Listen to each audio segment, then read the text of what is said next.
Hello everyone, hope you all are doing well.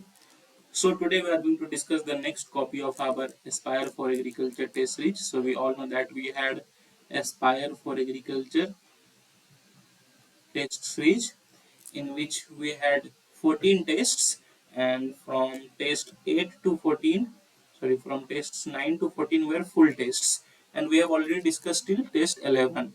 So today we are going to discuss the copy of test 12, and today's video we will be doing the copy of test 12 section A, and tomorrow's video I will be discussing copy of section B. Okay, so that the video doesn't get too long and it keeps being irrelevant to you. Okay, so and I must say here that by these types of videos, by analyzing these types of answer copies, it can be very helpful for your answer writing journey. You can learn various things. You can learn how to introduce, you can learn how to conclude, you can learn certain structural things which you should use in structure. So all these things can be very helpful to your answer writing journey. And one thing I must add here, that I will be not explaining everything line by line. I will be just explaining the important points. My main focus will be here for the structures of answer. Okay, here we will be discussing how to write. Through these types of videos, you can learn how to write answers. You can learn from the mistakes of this student, and all these things can be very helpful to you in your answer writing journey. And what to write, I have discussed all these topics in my static videos, in my agriculture optional practice series videos, answer writing practice series videos, so you can refer them for content. This is just to learn how to write and how to structure the answers. Okay, so that it helps you. So the first question is, so let's start. So the first question is, explain the right approach for breeding of crop varieties for wide adaptability. Okay, so obviously, how can we breed crop varieties for wide adaptability? So about breeding has been mentioned in introduction to that is good enough. And I will be just discussing the structure. And if you want to read the answers, I must let you know that if you want to read the answers, you can simply pause the video and read the answers line by line if you want to. It is up to you where you want to read. Okay. Now we will see what right approaches the student has mentioned. Obviously, we can access to diverse germ plasm. Okay. We can utilize gene banks. Okay, we can do multi-location testing so that we can know where the plant is adapting to which types of temperature, which types of rainfall patterns. So we will get to know adaptability there. Okay, we will do proper genome selection. That is, we will generally select for superior genotypes. Then we can do marker assisted selection. We can do genome editing technologies can be used. Okay, participatory breeding. So these are important points which the student has mentioned, and I think you are also observing these points. And so this was a very well written answer. I think indigenous technical knowledge has been also explained. So very well written answer. And again, well concluded. You can see the conclusion. It is generally written about why backcross breeding is done for horizontal resistance and other things. So well, this is fair for conclusion. Now the next question is, discuss various tests undertaken in seed testing laboratories. So we all know seed testing is a very important process to evaluate the quality of seeds we are going to plant. Okay, so that thing has been mentioned in the introduction, which is good. Now, what are the tests that are taken? Obviously, we can do germination test. We will get to know what is the percentage of germination of the seed. You can see the student has mentioned by the example here. Okay, so that is very good.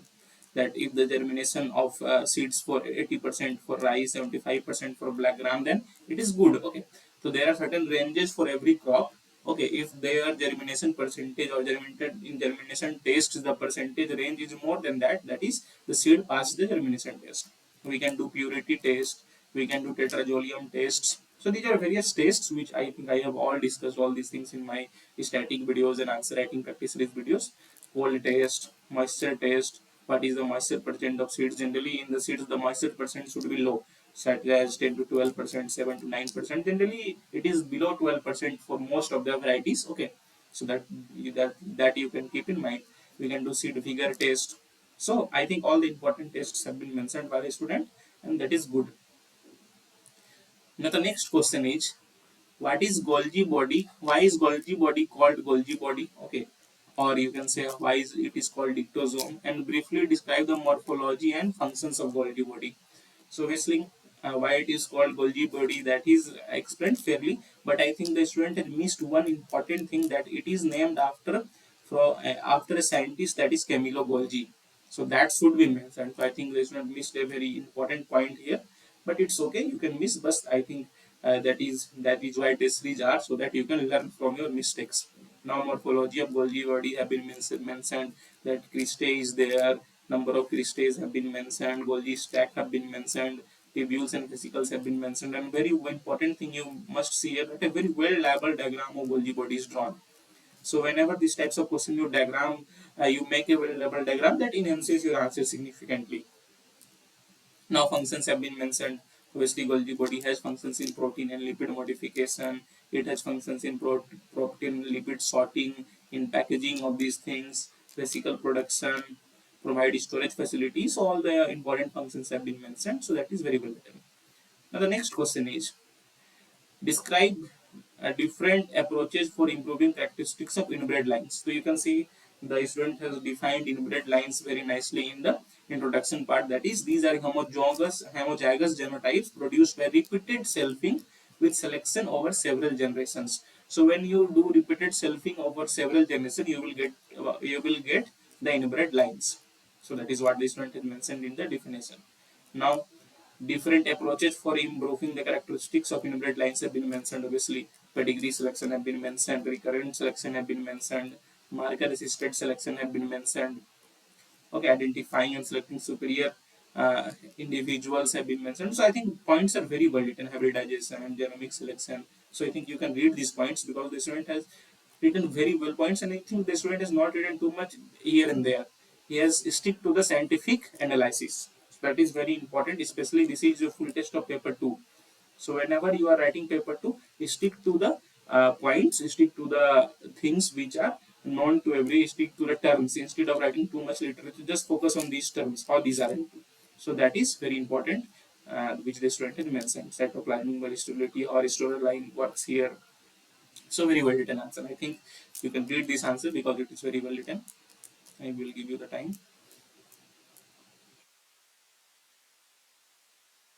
You can pause and read it if you want to.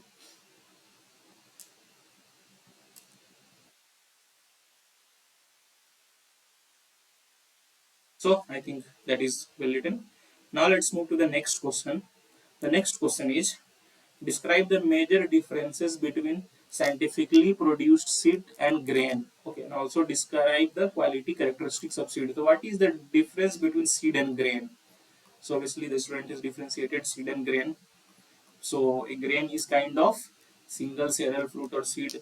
Its four essential components have been mentioned. Will not grow in new plant. While a seed is generally, one most thing you should keep here. The grain is generally produced for consumption.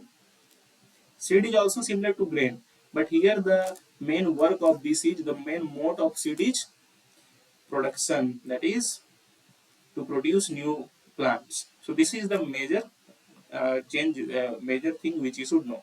I think the student mentioned all the fair points. You can simply pause and read it.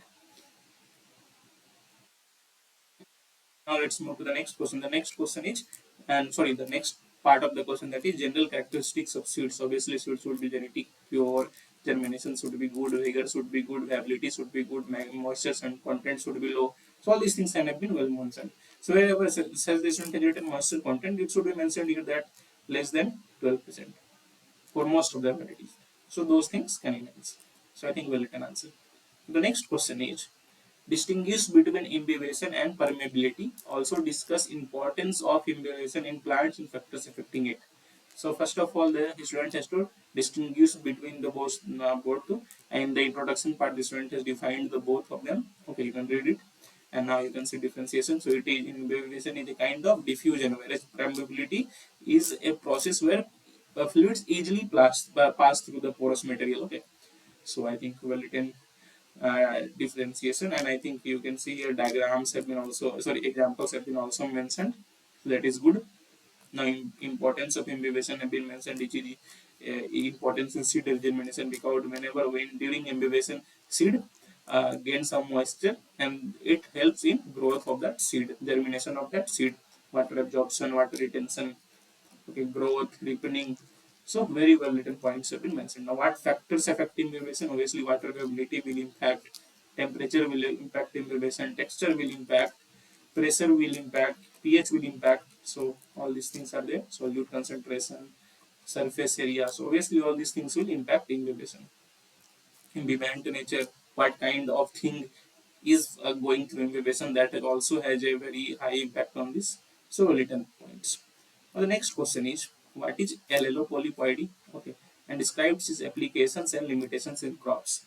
So in the introduction part, the student has defined allopolyploidy, that is the process where two or more sets of chromosomes from different species are combined to create a hybrid organism, commonly flowering plants. So as it is a part of polyploidy only, so we all know that there is haploid, then we have daploid, then we have polyploid. So when there is one involved, that is haploid, two involved daploid, and more than two chromosomes are involved, that is known as polyploid. Now, types have been mentioned of allopolyploid, that is tetraploid, hexaploid, octaploid. So it is here the number of different genomes have been mentioned. So generally it is.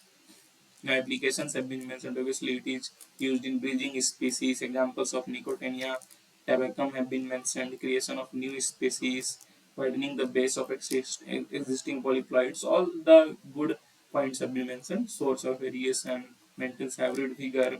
Limitations have been mentioned. That is, it can there can be hybrid incompatibility. Chromosomal doubling can be a problem. There could be problems in aneuploid cells, abnormal aneuploid cells can be produced, epigenetic instability could be there, spindle irregularities could be there. So well written points and well concluded. Now the next question is, enlist the breeding methods for disease resistance in crop plants and discuss hybridization method for suitable examples. So obviously, wide I think the in the introduction the student has mentioned very nicely that crops are accounted with disease and pest attack during their lifetime, obviously, and inherited or acquired diseases in plants help them to tackle on resistance and tackle to resist damage caused by biotic factors. So breeding methods have been mentioned. Okay, there could be some traditional breeding methods such as hybridization, selection, pure lines. There could be some mutational methods. Okay, there could be some transgenic technology methods, that use of marker-assisted breeding. There could be some clonal variation, molecular breeding. So all the breeding methods have been well mentioned. Now, hybridization method have been also mentioned, how that can help in disease and those things, disease and pest resistance. So I think you can simply pause and read it. Okay, methods have been mentioned, types have been mentioned. So I think well written points. So this was today's answer copy, and I think you have read the answers wherever you wanted to by pausing the video. And I think these copies are helping you in your enhancement of your answer writing qualities. So that is the aim. So I think that is all. If you like it, please press the like button. Please do share, and please do subscribe. It takes a lot of hard work to make such videos for you on regular basis. And if you like, if you share, if you subscribe, it motivates us to make more such videos for you regularly. So that is all for today. Have a nice day. Thank you.